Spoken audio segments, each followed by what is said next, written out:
Uh-oh. Are we live? Everyone press 1 in chat if you can hear me. I was messing with the audio, so I'm not quite sure if it's good yet, so I'd appreciate you guys saying a little something. Let me see. Let me read the chat for a second while we wait. Okay, we got a 1 in chat. Excellent. I'm pumped. No, Nerdiness says he's bored. Don't be bored, man. We've never been more back. We can't be bored right now. We can't be black pilling already. I was a little late. I was a half hour late, okay? Nobody died. Everyone's gonna survive.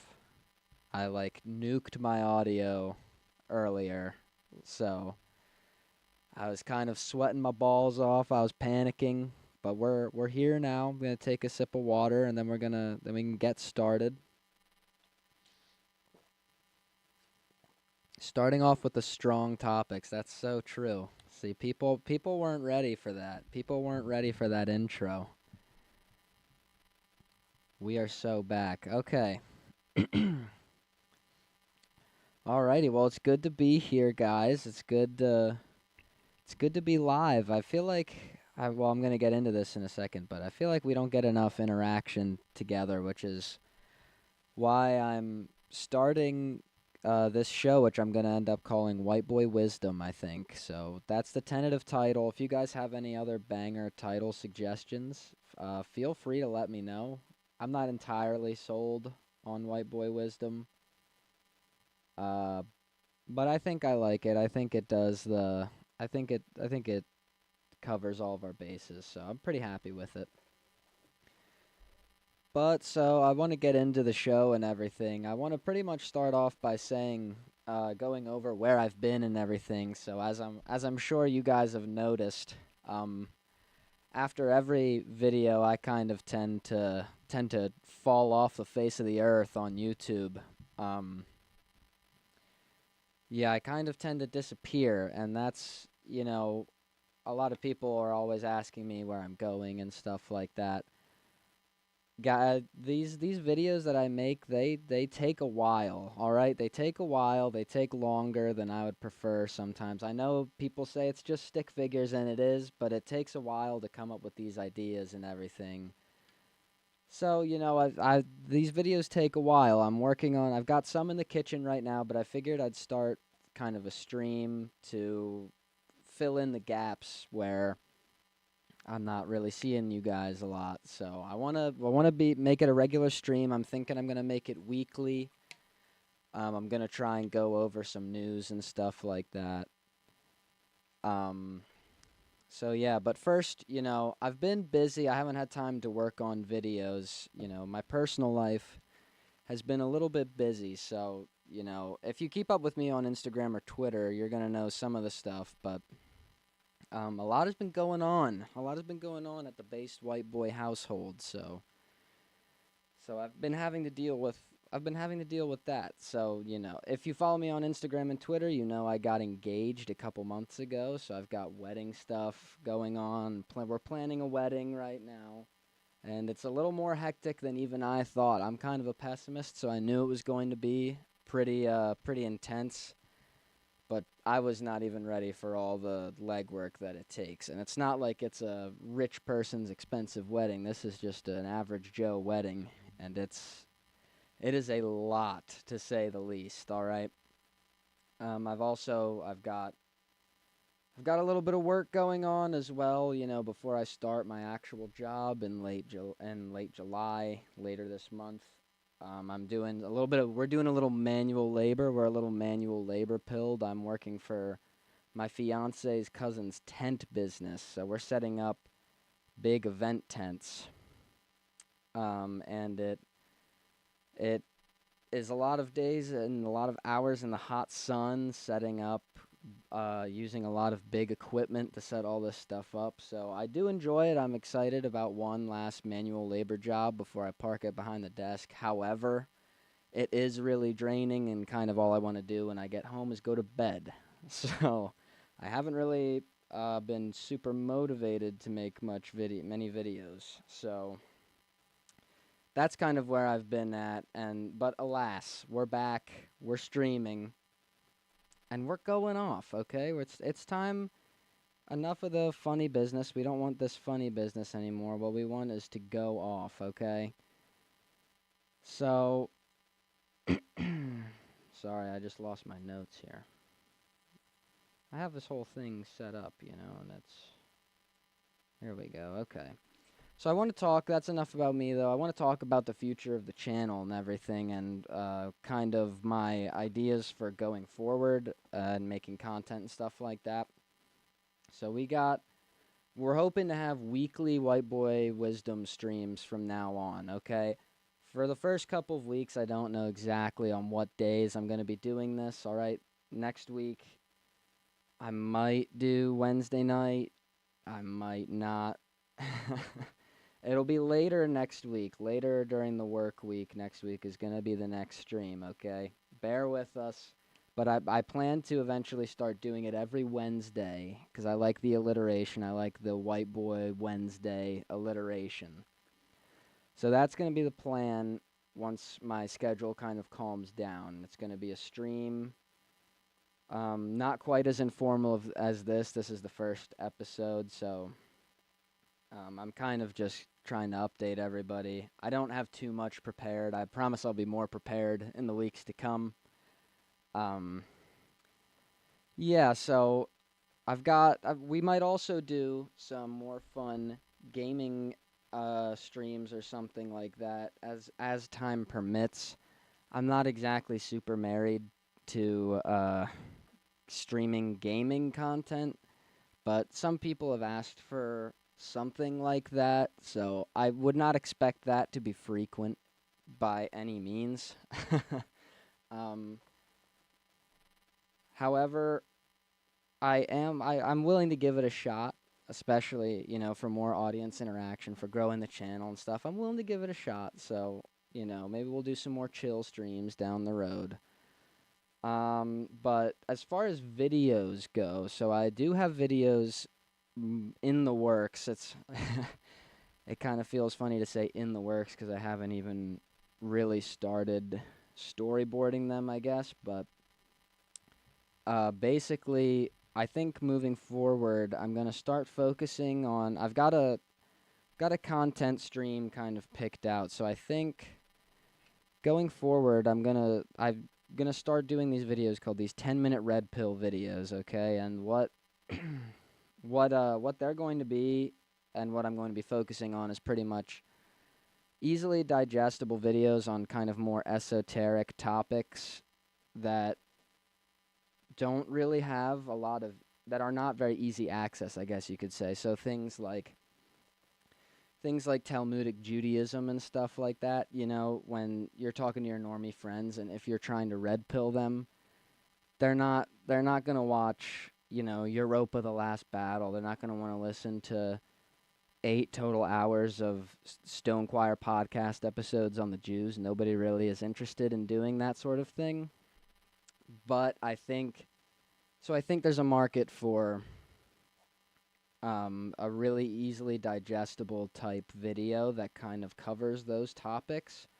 And obviously, I'm not going to be able to go in super deep depth, but I think that I can kind of cover all the bases, make sure my research is good, make sure it's a factually sound video, and still be able to kind of tell the arc of what's going on and make it not a huge time commitment. That was really the biggest thing to me is, most people, and I get this from personal experience, I try to red pill. I've been working on my little brother recently. He is 19. So I've been working on little brother, and he is essentially unwilling to sit down and listen to 8 hours worth of content about Judaism. And understandably so. I wouldn't necessarily want to give up 8 hours of my time for something that he thinks is important. So I totally get that mindset, and I think there's a really nice little place in the circles for content that kind of covers these deeper topics, but does it quickly and with some brevity, with some humor. So I think that's going to be what I'm going to be tackling going forward. We're going to be focusing on the comedic aspects of it, and we're going to be focusing on getting the good information, making sure it's all factually sound. You know, we don't want anything getting debunked or anything. We don't want to be looking silly. So I'm going to make sure that they're good videos, but I kind of want them to be nice and breezy and really fly by. Not a huge time commitment for anyone who's interested, going over stuff like Talmudic Judaism, dispensationalism, the Schofield Bible, etc., topics like that. I also am going to I post the videos. I dual post on both YouTube and Rumble. For those who don't know, follow me on Rumble. Because streaming on YouTube does kind of make me nervous. You know, I've heard that the restrictions of what you can and can't say on YouTube, I've heard it's pretty restrictive. So if I could stream on Rumble, that would be fantastic. However, and I can stream on Rumble. The thing is, I think I only have like 7 or 8 followers on Rumble. So it really just wouldn't even be worth the time. So follow me on Rumble if you guys don't know about that Rumble page or anything, because they have a lot less restrictions. You can kind of say whatever you want over there, and it's just a safer vibe, you know.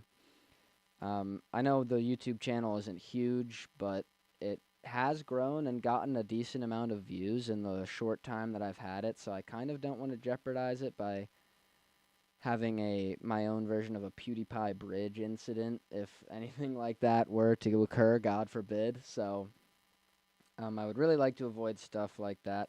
I'm thinking about trying to dual stream on Rumble and YouTube. I need to figure out how that would work with OBS and stuff like that. So we're gonna try and make that work. Look out for a stream on Rumble at some point. Look out for maybe even on Twitter if I can figure out how to make OBS simul stream to all those platforms. I'm gonna try and flood the zone with this as much as I can.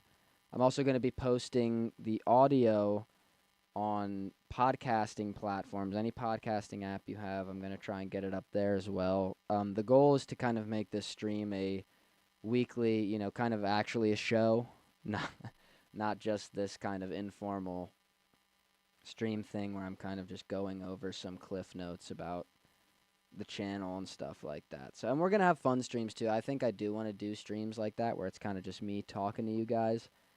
But I want to have kind of a more official weekly White Boy Wisdom stream where I'm talking about news and stuff like that. So look out for that. I'm gonna have another episode, another stream next week, but I can't guarantee the time right now. Once I start my job, July 29th, I should have a more concrete schedule than I do right now. So that means that I'm actually going to be able to commit to a weekly time slot, which I think is going to be really helpful. Um, Obviously, as you can see today with the situation today, when I wasn't able to commit to the 8 p.m. time slot, instead we're at 3:30. You know, not as many people are available to tune in at 3:30, or I guess technically 4, because I nuked my audio earlier. But 4 o'clock on a Friday afternoon, that's kind of a tough time to commit to listen to some guy's first stream. So I totally get it. I'm gonna try to make it more consistent going forward. For the time being, it's kind of gonna be a little more scattershot, but that's fine. That's fine. We love a little bit of scattershot content. It's better than the nothing that I had before.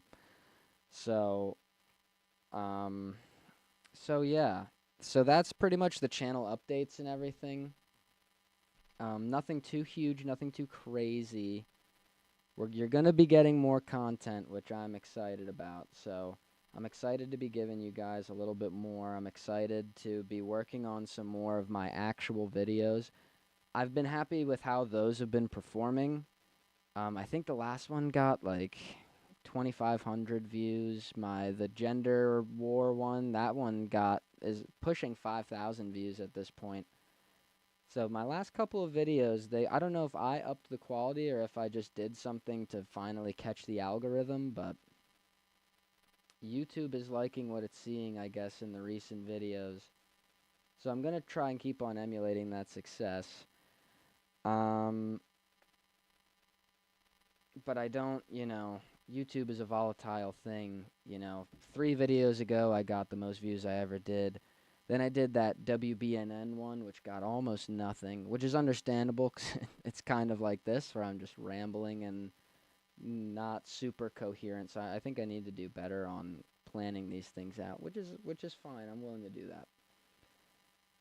But then the one after that, the dog video, that one got a lot of views as well. Not as much as the gender video, but the gender war video, but it got a lot of views, and I'm happy with it. So I can catch the algorithm. The last couple videos I've caught it decently consistently. So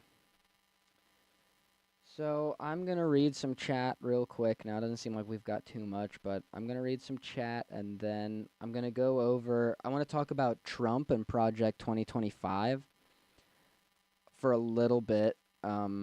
And then I'm gonna do the Q&A section, and then I'm probably gonna get out of here. So it's kind of a shorter day today, but it's the first one. It's the first one. I'm still working out the kinks and everything. The audio issue really kind of took the wind out of my sails.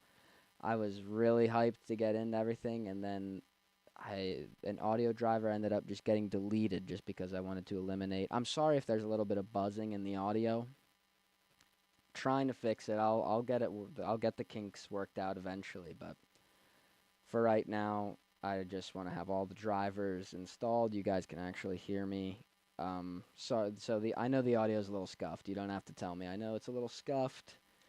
L audio, L microphone, but I might spend a little bit of money to try and upgrade to a nicer condenser microphone soon, but we'll see how I'm feeling about that and how that goes. That would kind of change my whole setup.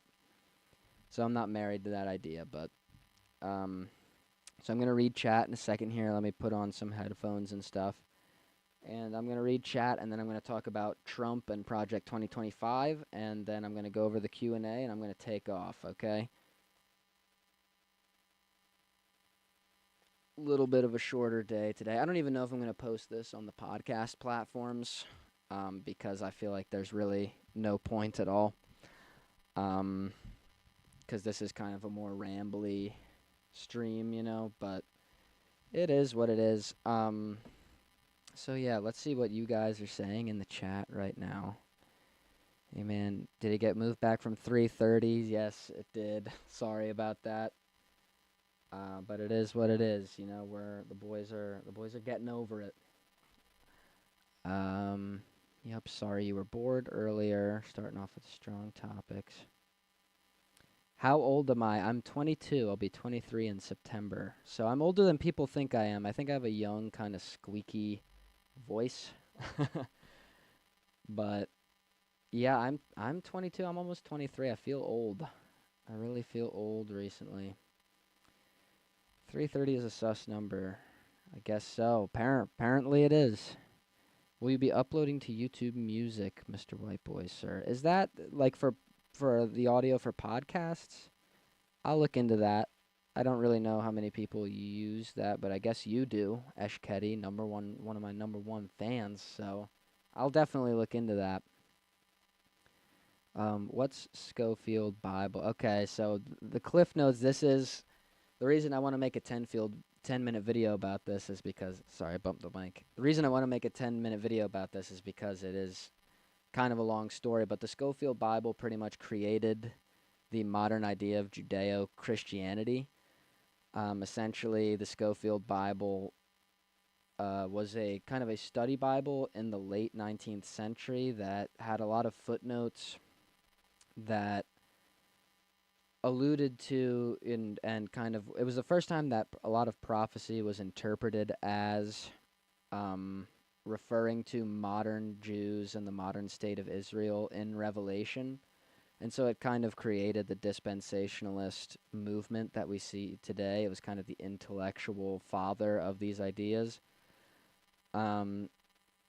So kind of going back to the source, seeing that was one of the first places where that occurred, I kind of just want to do a whole video going over that, where it comes from, why it's incorrect, all that sort of thing. So that's the idea with the Schofield Bible. That one probably won't come out for a while. I think I would rather cover stuff like Judeo-Christianity, Christian nationalism, and dispensationalism at large before I go into stuff like the Schofield Bible in specifics. Protestant Bible, I mean, I guess it is a Protestant Bible and that a quote-unquote Protestant did write it, but I wouldn't say it's like I wouldn't say it's not like a specific geared towards just Protestants Bible. Like I think a lot of people were duped into that, Catholics included, to not nearly as much as Protestants though. So fair criticism, I guess. Do you plan to do some type of podcasts like this one right now? Heck yeah, baby. Listening while scrolling poll. Oh, good luck. Listening to Bass White Boy while scrolling slash poll, dude. Slash poll just isn't the same as it was back in the day. I'm sorry, it's just not as good. Um, what's up with it? Golden Retriever says, but no crucifix. Golden Retriever, but no crucifix. I'm not quite sure what that refers to. It's sus because of the 33 in it, if you know about. Oh, the numerology stuff. I gotcha. Not sure if I buy into that. Not sure if I buy into all that, but I picked it because I was trying to give myself some time to sort out the audio, and I ended up needing more. So there's no esotericism, really, in my decision there. So it just so happened to be that way.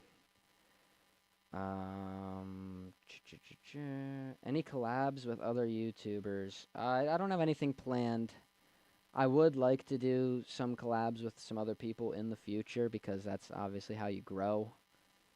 So, I've got some contacts that I could maybe eventually someday collab with.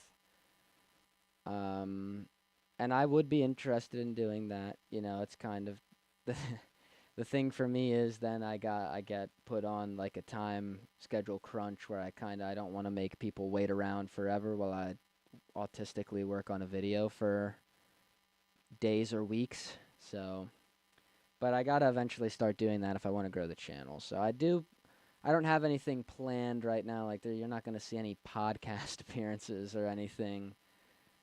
I'm not really gonna be a guest on any shows or anything, I think, for a while. So I wouldn't really sweat anything like that. Most of me you're gonna be seeing me on my own platform. So maybe someday we'll make it big, and people will get the Bass White Boy bug and start inviting me places. But until then, no immediate plans.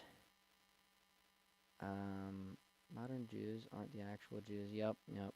We'll cover that in detail down the road. I think got it confused with something else. 66 books. Okay, fair enough. Dog on the wall, no crucifix. Yeah, maybe I should add that to the scene. Maybe I should add a cross or something. But the dog on the wall, that is my sweet pupper. So she was in the room while I was drawing this out. So I decided to include a little picture of her. You support far right parties in Europe, mostly being anti-immigration and anti-Islam. I mean, I do in theory. The thing is that the far right parties in Europe always cuck out. They never do anything. And maybe we'll get into this down the road, but I mean, Nigel Farage, what a disaster. He's talking about he was talking about absolutely banning the Quran, banning Islam. Look at him now. I mean, he's completely backtracked all of those statements. So I'm really not impressed with the European far right. Besides maybe guys like the AFD guys in Germany. Maybe I'm biased because I'm like 80% German, but um, yeah, I'm not super impressed with the far right in Europe. I gotta be honest. And I know there's chicanery going on in the French elections and everything. I understand, but I'm not really gonna talk about that so much. You know, I'm an American. I live in the best country in the world. This America is what's important, you know. America's number one. I'm not super worried about what's going on in Europe when I can worry about what's going on in Rome, in the capital of the empire. Okay, so that's all right. I'm gonna consider that being read up on chat. I'm gonna talk for a little bit about Trump and Project 2025. So moving on, we're gonna talk about Trump. We're gonna talk about Project 2025, and I gotta say, recently, and people might come for my neck over this, but I, I gotta say, a huge disclaimer: I love Trump. I'm still voting for Trump. Nothing has changed as far as my vote goes. I'm voting for Trump. I would happily have Trump over Biden any day, simply for the economic factors involved. But man, Trump has been blowing it recently. Um, for those of you who don't know, Trump just yesterday, I believe, disavowed Project 2025 for the second time. He disavowed them last week, which was, you know, disappointing in and of itself, but now he's gone and he's disavowed Project 2025 a second time. He doubled down, which is really unfortunate if you know the situation, if you know about Project 2025 at all. So Project 2025, for those of you who don't know, it's run technically by the Heritage Foundation, which isn't necessarily super based. I've never really been the biggest fan of the Heritage Foundation. They have, you know, they're more right wing than a lot of people, but they have their issues. However, I find that with Project 2025, um, the thing is, people. Well, let's start from the beginning. So Trump Trump's campaign has been infected by disloyal swamp creatures, essentially. So what's been going on is there's a top advisor in the Trump campaign named Susie Wiles. Maybe you've heard of her, maybe you haven't. I wouldn't be surprised if you haven't heard of her. I hadn't heard of her until very recently. But Susie Wiles, she's an ex-lobbyist for a lot of different lobbying firms in the country. I think she worked for the fifth highest grossing lobbyist, like the lobbyist with the fifth highest money earned or something like that. So she is a total swamp creature, and Trump has made her one of his senior advisors. And what she has been doing is she has been the person in the Trump campaign, according to anonymous sources, behind the Trump disavowal of Project 2025. People have also said Chris LaCivita is another individual who has been talking in Trump's ear, getting him to disavow Project 2025. But I mostly focus on Susie Wiles. Um, and the thing about Susie Wiles is, like I said, she's a lobbyist. She's a total swamp creature. And what a lot of people don't know is she was totally against Trump in the post January 6th era. She was insisting that the election was not stolen. She was insisting that I believe it was either her or Chris LaCivita that even said that Trump should be forcefully removed from office under the 25th Amendment. And now all of a sudden they're Trump's top advisors. Now why is this happening? Why does Trump have so many, for lack of a better word, he's got ops running his campaign? And what I think this is kind of starting to show is that the pressure and the lawsuits from, you know, all these different places, all these different Trump trials that have kind of started to make him so popular again, they're starting to take their toll on him. And what I mean by that is Trump is no longer financially independent. He has been spending millions. He's been spending tons of money on these lawsuits, so much so that he's not a self-financer anymore. And I know he wasn't really a self-financer that much in 2020 either. But the initial allure of Trump was that he was completely independent. He was a self-funder, which meant he could not be bribed by any special interest, and that is what got a lot of people, including myself back in 2016, to get behind him. And but now with all these trials, with all he's bleeding money with all these trials, just defending himself. And I think that that was the idea the whole time from the Democrats, from the shadow government, was to drain Trump of resources so that he would kind of get pushed into this position where he doesn't have enough money to self-finance. He's got to start cutting deals. Miriam Adelson, huge big-time Zionist, wife to the late Sheldon Adelson, um, has just donated to him $100 million. Now, you don't get a $100 million donation free of charge, okay? Typically, if someone is donating to your campaign $100 million, they are usually doing that in exchange for some sort of favor. People have speculated on what that is for Miriam Adelson. I'm not really here to guess about that. But suffice it to say, the special interests have finally infiltrated Trump, and that has kind of culminated in these really bad advisors that he's got with him, one of them being Susie Wiles, who is one of the most senior advisors on his campaign. And Susie Wiles is completely disloyal. Trump is surrounded by entirely disloyal people that are giving him horrible advice. That's why we're getting these talking points about stapling green cards to 2-year degree diplomas for any out of towners who come in and get at least a 2-year degree. Trump is eagerly waiting to staple a green card to their diploma, which means they would have permanent residency in the United States if they do something as easy as completing a 2-year associate's degree. That is not based, okay? That is not putting America first. That is cringe. We've been clowning on Charlie Kirk doing that, saying that take for years, and Charlie Kirk has stopped saying that. Charlie Kirk on this issue has become more based than Donald Trump is. I don't know how that is even saying that is completely crazy to me. Just hearing myself say that, I can hardly even believe it, but it's true now. I mean, Trump has completely given up on the case for immigration. You never hear him talk about the wall anymore, and it's all because of these bad personnel picks already. Susie Wiles, Chris LaCivita, and others.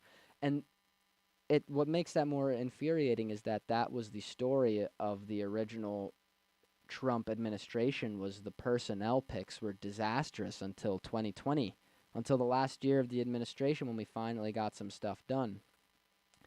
And this kind of brings us full circle because the reason Trump is being told to disavow 2025, despite what people say, it is not about the policies of Project 2025. Okay, people are kind of drumming this up to be a discussion about the policy of Project 2025 and it being so extreme. This is not at all about policy. Okay, what this is about is personnel. And what you'll notice, I said earlier that things didn't get good in the first Trump admin, until 2020. And the reason it got so good in 2020 or maybe late 2019, if I'm misremembering, is because Trump hired an individual called John McEntee to be in charge of personnel at the White House. And John McEntee was a staunch MAGA loyalist. John McEntee is a true believer. He's a great guy. He truly believes in the Trump movement, and so he really showed us that he was a real one in his hiring practices, where he fired a lot of the disloyal people in the Trump campaign, or not the Trump campaign, the Trump administration at the time, and he replaced them with true MAGA loyalists that were actually able to get stuff done. John McEntee is actually the reason why we have that crummy border fence at all. That was John McEntee's work.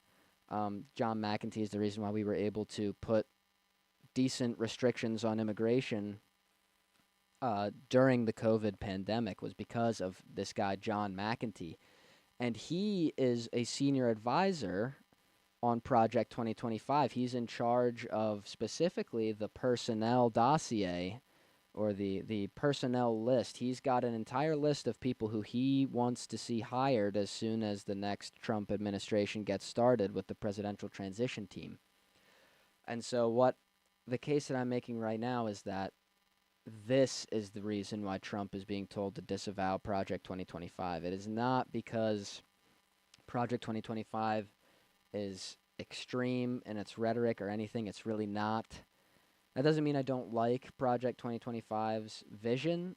I think it could be better on a lot of issues, but it's definitely not horrible. It is one of the better platforms that I've seen recently, especially when you consider the current Republican platform that was just unveiled a couple of days ago. I think Project 2025 is a lot better.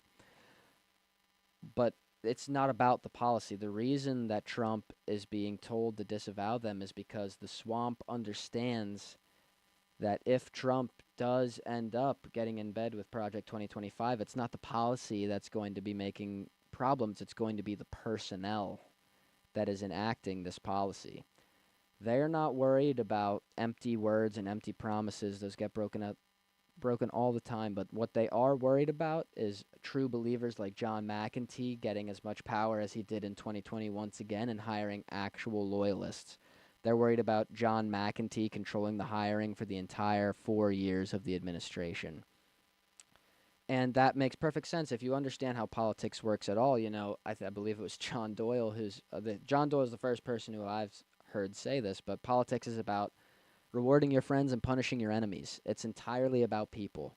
You can talk all day and night about the best policy for taxes or the best policies for foreign aid, but what really matters is having people who you can trust in positions of power that can actually carry out proper policy.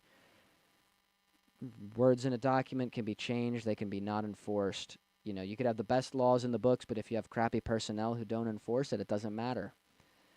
So the personnel really is the biggest issue. That's why people who are saying, there's a lot of counter signalers out there who are saying, don't worry about the Project 2025 disavowal. Agenda 47 has always been Trump's platform. It's Agenda 47. Agenda 47 doesn't matter. Okay? It doesn't matter. It's just policy. What makes Project 2025 such a threat to the deep state, what makes him such a threat to the swamp, is the personnel, is John McEntee. Okay? John McEntee and the personnel is the reason that they are afraid of Project 2025. It has nothing to do with policy. It has nothing to do about they're going to deport this many illegals. They're going to enforce the 10 Commandments to be in public schools. They don't care about any of that. What they care about is actual people who are true loyalists like John McEntee being involved. And that terrifies them because they can't deal with a Trump White House that is actually pursuing Trump policy. So what we're seeing is an entire subversion of the Trump movement right now. We're seeing an enormous, the likes of which we've never seen before, an enormous subversion of Donald Trump. And I think, this is what happens when you don't run a primary. I was thinking about this earlier today. The primary is usually when you have the chance to push candidates further to your side of the aisle. So, like, for example, if this last primary was actually serious, which it totally wasn't, it was a complete clown show. But if this previous primary was actually serious, and Donald Trump was participating, people like Vivek Ramaswamy would have been able to push Trump farther to the right because he's kind of attacking Trump from the right. It's a competition of who can be the farthest right. That's usually your time where you can kind of jockey and make moves to kind of push the candidate you prefer further to the right. But we've lost out on all of that time. There was essentially not even, I know there was a primary, but essentially there was no primary. And what does that mean? It means that Donald Trump is kind of resting on his laurels. He knows he's going to be the nominee. He's not really worried about anything going on. He's not attending debates. And so that's time that he's essentially sitting on his hands, and then he gets to the general, and of course the subverters are going to waltz right in. But we haven't gotten any substantial initial push of Donald Trump to the right. He's just now all of a sudden he's drifting left like every candidate does in the general election, except we had no opportunity to really push him rightward in the primary. So that's why it seems, honestly, with the new Republican platform, we are losing ground. We are farther behind. We are more cringe than we were in 2016. We've all we've done is lose ground, and that's because we haven't really been exercising any time that we have to try and influence Trump. We really don't have much time left. Now, am I saying it's over? You know, I see Esh Ketty in the chat saying, "In your honest opinion, Mr. White Boy, is it over?" It's not over until it's over. You know, we have until November to see changes be enacted, and especially if Trump does win, we've got 4 years. So there will be time. We still have time to maybe make something happen. But what I'm saying is that the likelihood of that isn't great when there's really no stakes for Trump. Right now, Trump seems invincible. It seems like nobody is a challenge for him. Joe Biden is completely flailing. He's being destroyed in the polls. I think New York just flipped from plus 23 for Biden to plus 8. Biden is viewed as a joke. And so what does that mean? It means that Trump has no opponent. He has no reason to capitulate to any of our demands. There's no way he's going to lose. We really have no bargaining power. So would I say that it's over? I would not say that it's over, but what I would say is that our window to fix this is rapidly closing. And, you know, I don't really have any suggestions on what we can do to fix this other than we kind of just need to apply the pressure we can. You know, commentators need to start using their platforms, kind of start questioning these decisions by Trump, start calling the big guy out. Hey, what are we doing, Donald? We can't be Mr. Trump, thank you for everything that you've done the last, 8 or so years, but this is not what we signed up for. This is not what you were promising when the Trump revolution started back in 2016.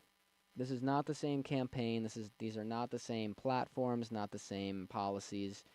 We've been completely subverted, and our window for closing the gap is rapidly closing. So that's pretty much my thoughts on Trump and Project 2025. I've heard people say too that it's a Chinese op. I've heard people say that Project 2025 is a Chinese op. I mean, if you're thinking stuff like that, that's ridiculous. What Project 2025 is John McEntee, okay, who is exactly what we need right now, okay?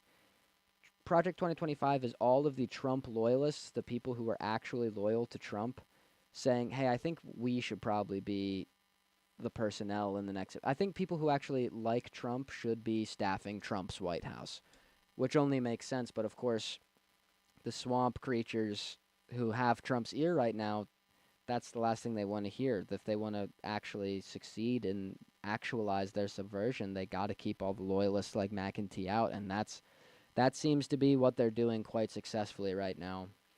So we really, and honestly, I'm not a big fan of Jack Posobiec, but he did have a W recently where he has been talking very nicely about Project 2025 and speaking positively about Project 2025, and that's kind of the route we need to take. Um, Everyone's got to be supporting Project 2025 right now. Everyone's got to be getting on the bus for Project 2025. Just doing everything we can to show the Don that he's making a bad decision right now. And I know it's kind of rich coming from a guy who's got 6 concurrent viewers on a stream right now about using our platforms and everything to sway opinion. I know that is eye roll worthy. I totally get that, but this whole movement started as grassroots, and I think the grassroots can still have a lot of effect, especially on places like Truth Social, where it is kind of an echo chamber usually. If Trump is always getting praise on Truth Social, but then a couple of our guys start going in there and saying, start pushing back and saying, we do not want this disavowal. We don't like Susie Wiles. We don't like Chris LaCivita. We want Project 2025. I think that we do kind of have a vector of attack there that we can exploit. the window is rapidly closing, but I think that's probably our best move going forward. So that's my thoughts on Trump. That's my thoughts on Project 2025. I'm gonna move on now. We're gonna move on to the Q&A. So I posted on Instagram last night. I posted a Q&A thing, just some questions that you guys can ask that I could answer. So I'm gonna look at those. I'm gonna answer them. They're just kind of questions with no particular rhyme or reason. So I'm gonna read these questions. I'm gonna try and give some fun answers. Then I'll maybe read some chat if you guys are dying to ask any questions or anything live in chat. I would be happy to chill it down there, and then I think I'm gonna get out of here. So I know it's kind of a, like I said earlier, I know it's kind of a scattershot first show. I know it's not super official. Uh, and I'm going to pursue actually making it more official and improving my monologuing skills down the road. But we got to start somewhere. So we're gonna try and clean up the process. But for right now, I'm happy with the way this is going. Um, I think we've got a lot of work to do, but don't we always? Don't we always? So we're gonna get into this Q&A. I'm not gonna read anybody's names who asked me anything for security purposes. I don't want any of the boys getting doxxed or anything. So I'm just gonna read out the questions and then I'm gonna answer them the best way I know how. So the first one we've got says, "What is the most useful career that young men can choose right now?" And I wouldn't say that there is any specific one career. I think the most important thing for young men right now, especially young men who are in our circles and agree with us, I think the most important thing is that they are just going out there and achieving status and money. So, what does that mean? That means getting into a lot of people, like Tim Pool especially, will say things like don't go to college. I would completely push back on that. I would say the boys need to be going to college. We need to be trying to get into the Ivy League schools. We need to be doing our best to infiltrate these institutions because the institutions are the places with the power. You know, you can try and be a self-starter and take that, but that's an extremely difficult, not everybody is Tim Pool. That's a 1 in a million shot of winding up with that amount of success just on your own. But what a lot of people can do is a lot of people can grind really hard in school and they can work within the system to try and get into places like Ivy League schools or like MIT, where they can then parlay degrees from those prestigious institutions into jobs with a lot of power and influence down the road. So it's a matter of hiding your power level. It's a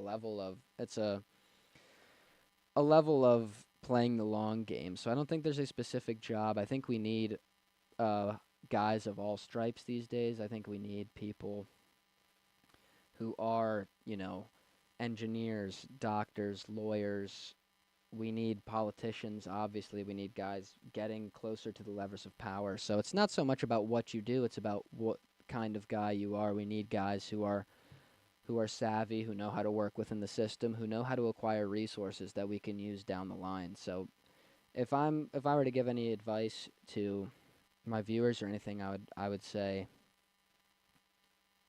you just need to grind in whatever you're doing. You need to be the best at what you're doing, and you need to try and grow your power level. You need to get as much access to resources as you can.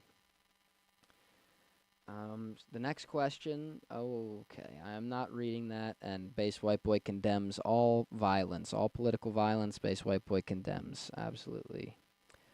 The next question is, what made you start this journey? I can't really think of anything in particular that made me start this journey. I was kind of going down the rabbit hole in 2020 and 2021. That was the my process of getting red pilled. I was getting up to date on all of this sort of thing. So, and then eventually I kind of started feeling like I'm a relatively creative guy, in high school. I did a lot of these kind of silly drawings that I use right now. I'm kind of good at kind of making things, light and funny. And, I know this sounds so like I'm blowing myself here, but that's the I just kind of figured I have some skills that I could kind of use to get these messages to proliferate further. So I figured I'd use them.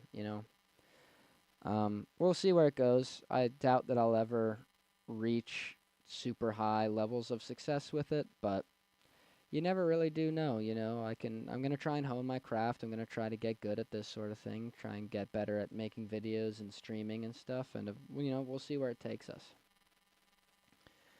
The next question, favorite Spider-Man movie. This is important. I agree. My favorite Spider-Man movie is Spider-Man 2 with Tobey Maguire, not Amazing Spider-Man 2, not the Tom Holland Spider-Man 2, but just regular Spider-Man 2 from 2002. I think that's probably the best written Spider-Man movie. It's got probably the best Spider-Man villain that we've had in all of the movies. Alfred Molina absolutely kills it as Doc Ock. And you really can't go wrong with this sort of thing. So, it's a great film. If you've never seen it, what are you even doing? Go watch Spider-Man 2. Um, and that's not to say a lot of people hate on the MCU right now, and they hate Tom Holland. I think Tom Holland was a really solid pick for Spider-Man. And I like his take on the character. I think mostly his problem is just writing and making him like a retard, making him cringe, making him super reliant on Tony Stark instead of just being Spider-Man. So that's kind of my issue with the MCU version of Spider-Man, which, you know, it is what it is. The MCU is kind of sunk these days anyway, but Spider-Man 2, the original, does not have any of these issues. Spider-Man 2 is a completely Spider-Man centric story. It really plays to the heart of Spider-Man, so that's why I like it. The next question is, how can we help the black community steer away from violence and back towards God? So I mean that's a it's pretty interesting. That's a pretty deep question. But I would say mostly what you need to do to get the black community back on track is we need to actually enforce laws again. And I know that's a crazy thing to say, sue me, I guess, but I think the black community saw the most success when laws were being strictly enforced over there. Their biggest problem right now is crime, and it's they're the you know they're dealing with a lot of crime over there and stuff. I think if and obviously you can't crack down a ton. You can crack down a ton, but you're not gonna wholly eliminate crime. But there's a lot you can really crack down on these communities, like kind of like we did in the '90s. The thing is, it needs to be a sustained effort. It needs to last for a while. You can't just do it for 4 or 5 years and then call it a day. It needs to be generation over generation of this kind of enforcement of this is the culture that we're accepting. So it's tough. That sort of thing is extremely tough. And obviously, there is a multitude of issues within the black community. Um, but specifically talking towards to the issue of violence and how we can steer them back towards God, I think the best thing to do is to actually enforce laws and high police presences for now. Unfortunately, that's what they kind of need to get the memo. Um, Next question. Do you see a trend of Zoomers becoming more conservative, and do you think over time they will become more conservative, I guess? Um, I do see a trend of Zoomers becoming more conservative, but I wouldn't say it's all Zoomers. I wouldn't say the Zoomer generation on the whole is like really taking a conservative slant. I would kind of say that the Zoomer generation is extremely bifurcated, where you have very conservative traditionalist Zoomers, and then you have your mentally handicapped transvestite Zoomers as well.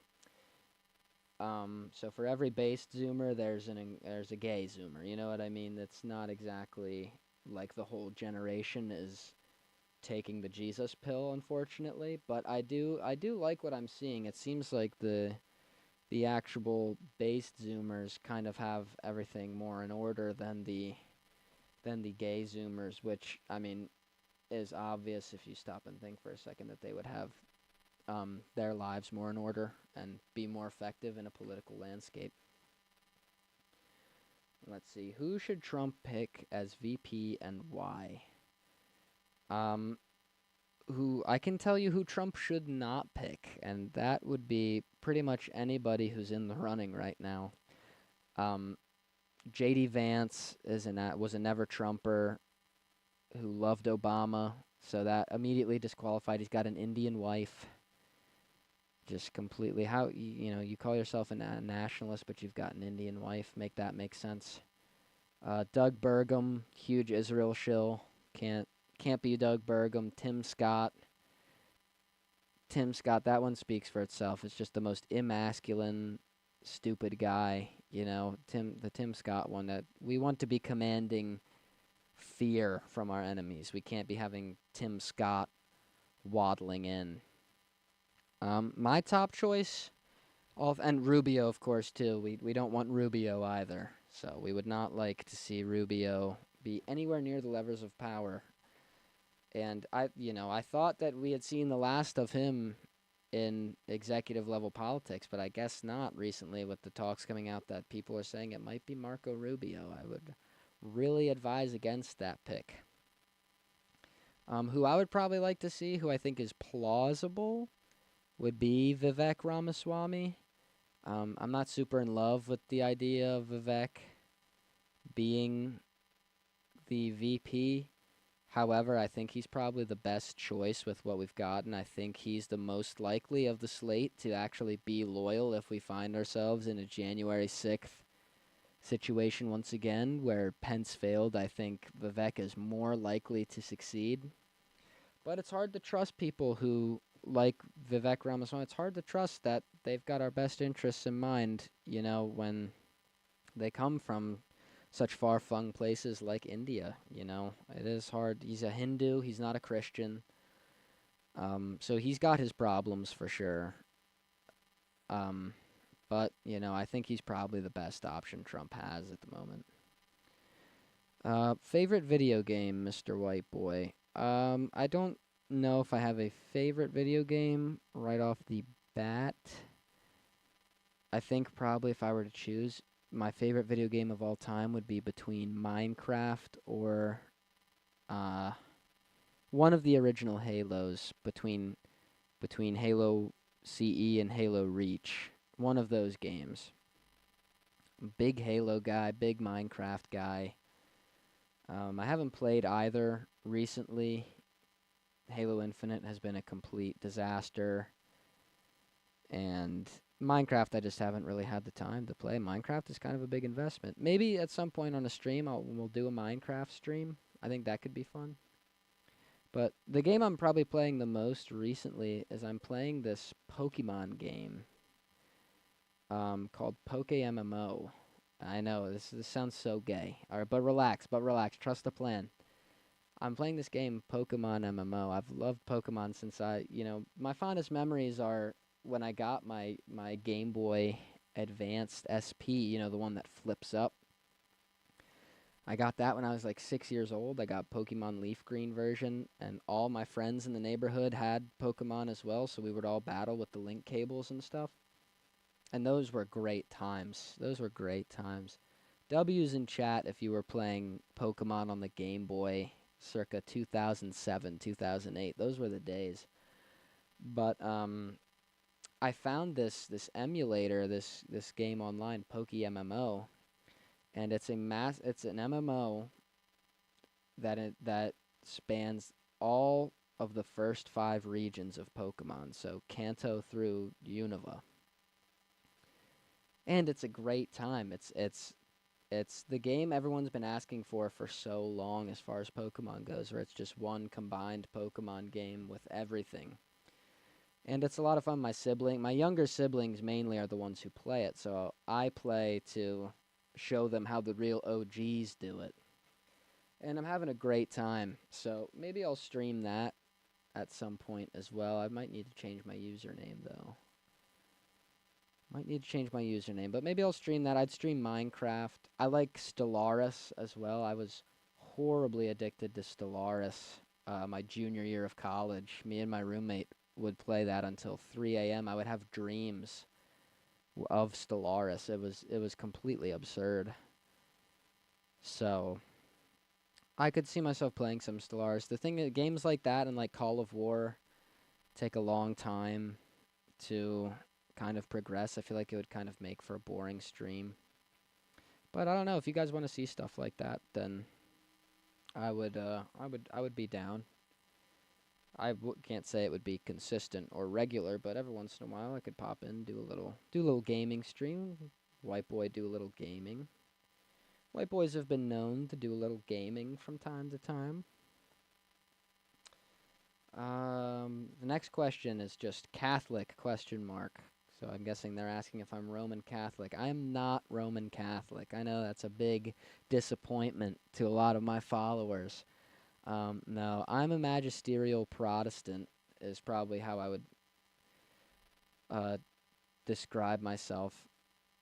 Um, I'm not. I don't want to dox the exact denomination I'm a part of because it's a small, technically independent denomination of a larger denomination, but it would kind of be a location dox. So I'm not going to dox myself on that, but I will say it's a high church Protestant. So liturgical, sacramental, infant baptism, real presence in the Eucharist, but not. I'm not Catholic. I love Catholics. You know, a lot of evangelical Protestants, especially, will absolutely go to the floor against Catholics and hate on them, and Catholics will do the same. I'm really not interested in that kind of polemical stuff. I love my Catholics. I love my evangelicals. You know, I love everybody. What can I say? I'm just a big lover guy. So I just love everybody. I wish everyone would stop fighting. What can I say? Next question. New York went from plus 23 Biden to just plus 8 Biden. Are we so back? Um, Given everything that I just went over with Trump and Project 2025, I would hesitate to say we're so back. But Trump is winning bigly right now. It seems like Trump is inevitable. That much cannot be denied. Trump is seeming like the inevitable presidential victor going into 2024. Thoughts about the SAFE Act? Any chance it passes the Senate? I've heard of the SAFE Act. Um, I don't know enough about it to comment on it, though, I would say. And then we're wrapping up here. We've got the last two questions. Are you a Sheets or a Wawa fan? Please say Sheets. I am a Sheets fan. I live in a more Wawa-ified area. However, Sheets is just better. The Schmegel sandwich with the is it called the Boom Boom sauce? I don't know. It's a whack name, but Sheets just dog walks Wawa as far as food is concerned. I'm sorry, but that's just the state of Pennsylvania cuisine. So love it or hate it, Sheets dog walks Wawa any day of the week. And the final question, this of course this one is last. This one's a little bit more controversial. If you've ever watched America First with Nicholas J. Fuentes, what's that been like? I have watched America First with Nicholas J. Fuentes. And I would say that he is probably one of the most skilled political commentators of our time. He's very good at what he does. Does that now?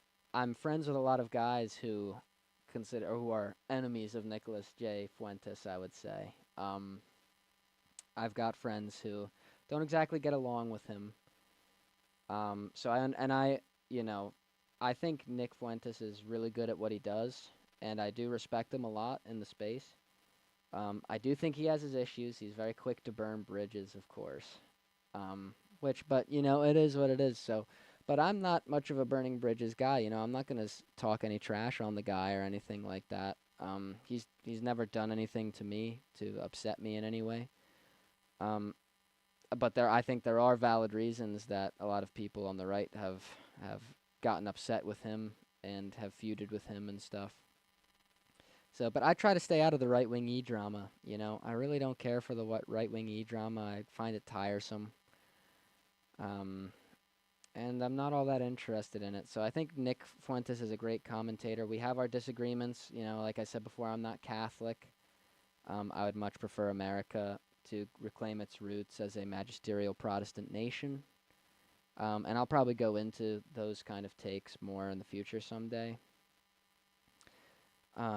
But suffice it to say, would I consider myself a groyper? I don't think so. But I have a lot of friends who are groypers. I have a lot of friends who don't like groypers. So I'm a peacemaker, man. I want everyone to get along. I want everyone to get along. I want a little love speech. I want everyone to stop fighting over stupid stuff. I know that's a lofty pie in the sky dream, but it is what it is. It gets tiresome. It gets tiresome when people who agree on 90% of the issues are arguing. Um, but it is what it is. Alrighty, so that's the end of the questions. I think I'm gonna read chat, and I think I'm gonna get out of here. So if you guys wanna have any pressing questions, type them in the chat right now. Let me grab a sip of water, and then I'm gonna read chat, and I think I'm gonna take off. I also got to readjust my chair. I've had a lot of issues with my chair recently. The lever that lets me move it up and down is kind of scuffed.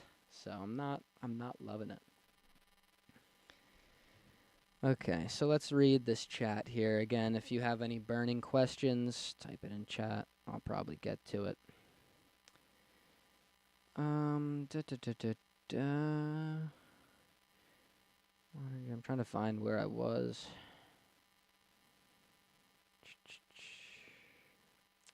Do you support far-right parties in Europe, mostly their agenda? I went over that earlier. I support the ideas, but I think a lot of them are real softies. So I think that they kind of suck, to be honest. Short vids around 10 minutes sounds like a good idea because a lot of right-wing content on YouTube is like greater than 30 minutes long. Spurg dissertations. True. And I think there's a place for that. Like I'm a really big fan of James Anderson White's recent documentary. I think all of you guys should watch that. It's an absolute masterclass. The thing is, if you're trying to win over the normies and stuff like that, which I think I have a lot of normie appeal just based on, my optics and everything with the stick figure and stuff like that. If you're trying to win over the normies, they're not going to want to watch a 4-hour-long mega documentary. And so I think that's kind of where I come in. I think that's where my skills will really play well, is kind of short, 10-minute red pills. You can send it to them. It at least gets people thinking. It kind of steers them on the right track. So that's my plan with videos going forward. AFD is based. Agree, I like AFD. Project 2025 sounds good, but it's a 900-page document not written by him. I'm assuming you mean Trump. Probably better to start from scratch, completely authored by him. No, see, I don't totally agree. I'm happy to let guys like McEntee and other loyalists write the policy. Trump is not exactly super great on the nitty-gritties of making policy. So I think that other people should write it. I just think that it should be people who are loyal to him and to the MAGA movement. It should not be people like Susie Wiles or Chris LaCivita. It should be guys like John McEntee. Why has Trump become so moderate? Went over that earlier. He's being subverted, unfortunately. Is it over? No, it's never over. Thoughts on DeSantis now? I have a weird feeling that his presidential campaign was supposed to be more of a run for BP that backfired tremendously. DeSantis sucks. He's horribly cringe. He's one of the biggest Israel shills out there. Total Warhawk neocon. I don't think it was a run for VP that backfired. I think a lot of people have already forgotten how much of a role DeSantis was on back when he initially launched his campaign. He really was riding a high off the midterms. It was an absolute blowout that he won in the midterms. Everyone was talking about him. Trump had kind of slinked away. Trump was kind of in his grinding period. He was by himself. He was alone. He was grinding, and that kind of left a vacant spotlight that DeSantis really filled. And people were really all about DeSantis. So I don't think there's any indication that he was going for VP, but he was totally going for president. The thing is, he's just a complete fool and has no understanding of timing or when to make moves like that. He could have been crowned. He would have been crowned in 2028 if he had just bided his time. He would have. It's completely possible he would have walked into the presidency in 2028 off of a Trump endorsement after a successful Trump term. But he couldn't wait. Patience is a virtue, and this guy is not virtuous. Clearly. Preach, our coalition needs to admit that it's not 2016 anymore. Very true. Very true. It's not 2016 anymore. This is not the Trump from 2016, unfortunately. Trump has changed dramatically. He is in the process of being subverted. Like I said, he's at a more vulnerable position now than he ever was to get bought off. And the swamp is recognizing this. And they are taking advantage. So we still have a window to fix it, but the window is closing quickly. Do you like Dragon Ball Z? No, I'm not black or Mexican. Spider-Man 2 is definitely the best story-wise, but I personally don't like Tobey Maguire's acting. That's fair. Tobey Maguire's an acquired taste. I do kind of prefer Tom Holland to him as strictly as a Spider-Man actor. But yeah, you just can't beat the story. You just can't beat it's a really well made film. And Tobey Maguire isn't like a bad enough actor that he brings it down at all. He doesn't bring it down at all. I think he does really good for the vibe of the movie that Sam Raimi was going for. So I wouldn't like Tobey Maguire's not a bad actor by any means. I like Tom Holland better for the role, I would say objectively, but that doesn't help him at all beat out knock Spider-Man 2 off of the throne. 2020 blah, blah, blah. Sorry about that, a little flub there. 2028 Vivek sweep, calling it now. I don't know if I agree. I think that people will be mobilized in 2028 um, against Trump like they were in 2020 after 4 years of him being in office. And I don't think that Vivek has what it takes to win in spite of that. I think people thought DeSantis had what it took, and they were proven to be terribly wrong. But I don't think Vivek has that same ability. I don't think he has the same curb appeal. He's not a white Christian. He's an Indian Hindu. And I think that for me, and I think for a lot of people, even if they won't say it, I think that plays a huge role. It's called We Do a Little Gaming. True. Stellaris is goated. Also true. Mr. Whiteboy, is there any discernible reason as to why there are so many grifters nowadays? Money. It's a hard economy. You got to grift to make that money. It's really that simple.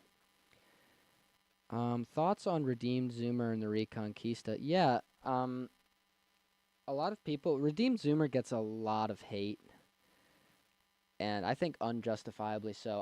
I am relatively pro Redeemed Zoomer. I'm not his strongest supporter or anything, but I think he has a better understanding of institutional power and why it's necessary than 99% of people on the right wing.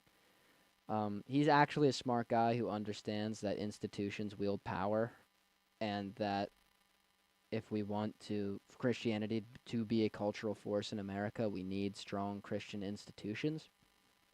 And so that's a goated take. And how he goes about that and what he deems as liberal versus conservative in theology, we can quibble about stuff like that. And I have with him in the past. I have not spared redeemed Zoomer from criticism. I've criticized him multiple times, but I will also support him when he says things that I think are true that I agree with. So I'm pretty pro Reconquista. I'm pro redeemed Zoomer for the most part. Um, he's a little bit flubby on woman pastors, quote unquote women, quote unquote pastors. I think that's a completely non-negotiable topic.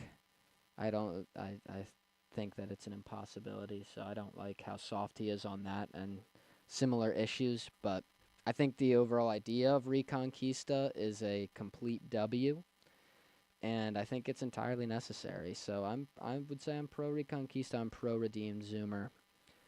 I was talking to the Reconquista Lutheran account, the ELCA one, and they seem they seem to be a little scared of me. I don't know if they looked into my profile or anything. I think they're definitely not as whoever runs that account is definitely not as edgy as I present myself on these platforms. So I think they got a little spooked by me, but that's okay. I still support them. Thoughts on? I don't know. We just read that. Never thought of the Israel stuff, to be honest. Well, you always gotta these days. You always gotta be thinking about what Israel is up to. They kind of run everything. So, W Stream gonna head out. See ya. I probably head out a while ago. So see ya, big guy. Have a good one. And if you had to pick someone to run in 2028, who would it be? Uh, See, that's kind of the problem is we really don't have a roster. Everyone was so excited, in like summer 2022. Everyone was saying we were developing such a huge bench with Trump and DeSantis, and kind of everything just fell apart with that. Everything fell apart with DeSantis. So we have no bench. Trump is kind of it. No one has really stepped forward to kind of be the successor. So I really don't have a pick. Someone's kind of got to step into the limelight, um, and really prove themselves to be. Everyone else is cringe. I can't really think of anybody in 2020 in 2028 who I would like to see run. I wouldn't like DeSantis to be the president. Vivek, I wouldn't really like either. I'm happy to let him be like a chief of staff or a VP even, but a president, I don't want an Indian president. All right, sue me. Um, I can't think of anyone else. JD Vance, absolutely horrible. Yeah, I mean, I can't think of anyone else. So, with DeSantis, what is that? Oh, in reference to the Israel stuff with DeSantis. Yeah, he's probably one of the biggest Israel shills out there. Lot of free speech being banned down in Florida because of quote unquote anti-Semitism. All right. So it seems like that I've got to the end of the chat. So I think I'm going to start wrapping it up. Thank you guys for tuning in. I know it wasn't super official or anything. I kind of got a little wigged out with the microphone issues and everything. So that kind of was what it was. I didn't give myself a lot of time to prepare. I had a lot of time to prepare, of course, but things happen. I was a little bit flaky. Meant to start at 3:30, started at 4. It is what it is. Um, I much prefer to stream in the evening though, so I think the evening I think it would be a lot better. I should also probably put some music in here. Now that I think about it, it's probably like just totally dead air and kind of haunting. So I'm gonna work on the logistics of the stream. I'm gonna work on my optics and everything. I'm gonna work on not rambling so much and my stuttering and all this sort of thing. So we're working. That's kind of the point of the stream. I know not too many people are gonna be watching them right off the bat. But I'm happy to hone my craft and kind of get good at this sort of thing and try to work my way up the ranks. So, but that's going to do it for me today, I think, guys. Thank you to our latest subscriber, Zane Wiley. Um, Make sure you guys like the stream, like all my videos, like and subscribe to the channel. Follow me on Instagram, follow me on Twitter. I think I have a Truth Social account now. Follow me on all the places. I'm going to be posting links if I do post this as a podcast. I doubt that I will do that for this first one. This first one was kind of impromptu. I didn't really have much of a rhythm. I was kind of just rambling.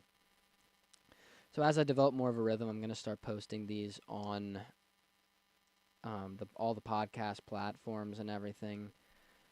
And I want it to kind of be more of a show. I want it to be more of a weekly show. So we're working out the kinks. We're working it out. We're doing the best we can. What can I say? We're doing the best we can with what we got. A white boy's got to do the best he can with what he got. So thank you guys all for watching. Thank you for tuning in. I appreciate it. I'm going to be back in the lab. I'm going to be working on improving everything. Actually, now that I think about it, I probably won't be back in the lab before the next stream. I'm going on a fishing trip next week.